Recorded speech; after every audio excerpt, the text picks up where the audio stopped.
Blémophobie, Acarophobie, Osmophobie, Pédiophobie, hémétophobie, tacophobie, musophobie.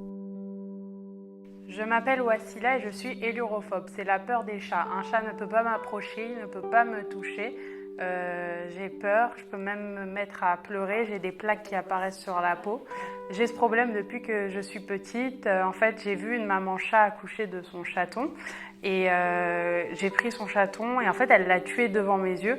Et du coup, depuis que je suis petite, les chats sont ma hantise.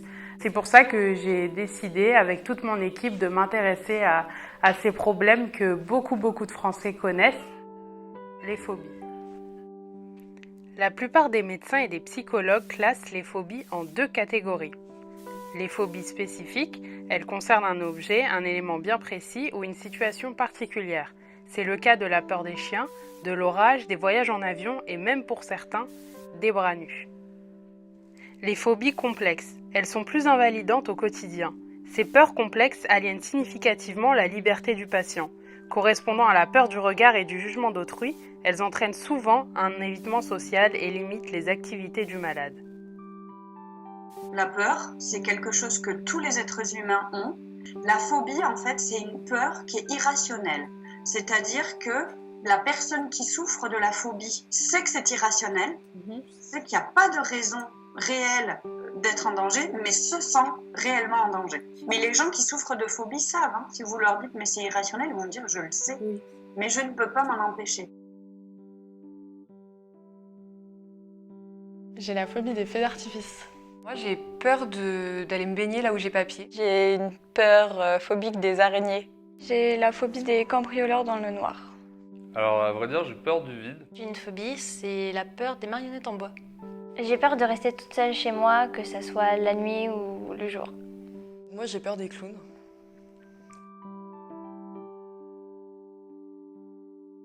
Je sais d'où ça vient. Il y a une boutique en bas de chez moi qui s'est fait cambrioler et en fait, j'ai tout vu. Quand j'étais petite, je me suis faite attaquer par des mouettes et des pigeons à la plage et depuis, j'ai super peur. Ils nous ont cambriolés en fait un été. Et en fait, quand on est rentré, on voyait tous nos habits partout. Enfin, on savait que quelqu'un était entré chez nous et du coup, depuis, je peux pas rester chez moi toute seule. Petit, j'étais dans un parc d'attractions et il y a eu un petit problème avec la nacelle et je me suis senti mal. Ça tremblait vraiment trop. Quand j'étais petite, on m'a offert un clown avec une ficelle dans le dos.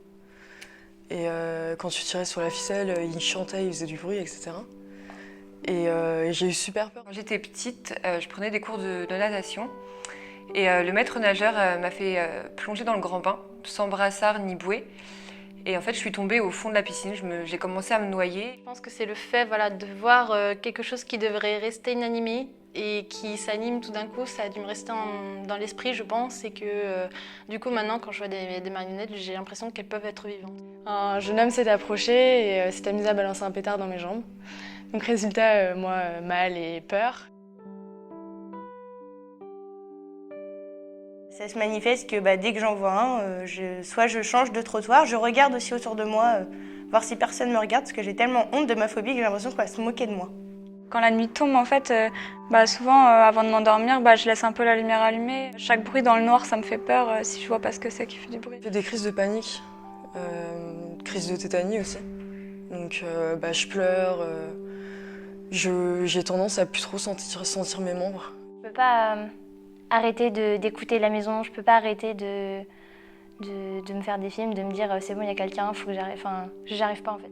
Quand je me retrouve dans l'eau et que je commence à aller vers là où j'ai pas pied, tout de suite je panique, je commence à essayer de nager plus vite pour revenir vers le bord et je sens que ma respiration s'accélère. Dès que je passe devant un magasin où il y a des marionnettes en bois, je prends pas mal de recul, je regarde, je fixe pour voir. Parce que dans le doute, j'ai vraiment peur qu'elle me regarde aussi, qu'elle me fixe. J'ai un peu les jambes qui flageolent, je me sens pas très bien et la plupart du temps j'ai des sueurs froides.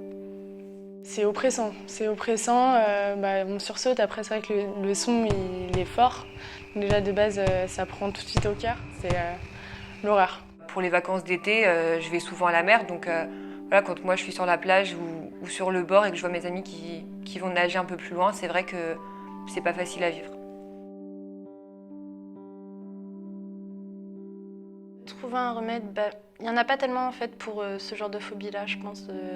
Je prends juste un peu de recul, j'évite juste de passer devant les quartiers. Ma phobie, c'est dans la vie de tous les jours que c'est très difficile, puisqu'il y a des pigeons partout.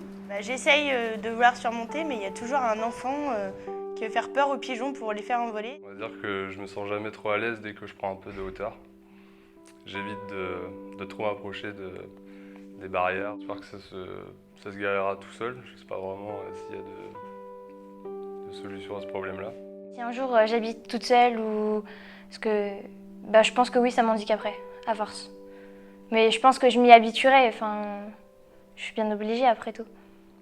Depuis ça, j'ai peur. On n'a pas de vérité absolue. Elles peuvent arriver à n'importe quel âge, à n'importe quel moment, sans qu'il y ait eu d'événements particuliers qui entraînent cette phobie. Par contre, quand on parle de personnes adultes, c'est beaucoup plus des femmes que des hommes. Tous les enfants, on a tous connu dans la petite enfance des phobies. Elles apparaissent à peu près entre 3 et 7 ans. Par contre, quand elles perdurent après 8 ans, il faut commencer à s'inquiéter. Pour les phobies spécifiques, on va pouvoir proposer aux gens des thérapies qu'on appelle cognitivo-comportementales, des thérapies brèves, qui vont vraiment gérer le symptôme. Avoir peur est positif. C'est ce qui nous permet d'agir, de fuir, de combattre une situation. L'anxiété, elle, provoque la phobie, qui est une peur démesurée.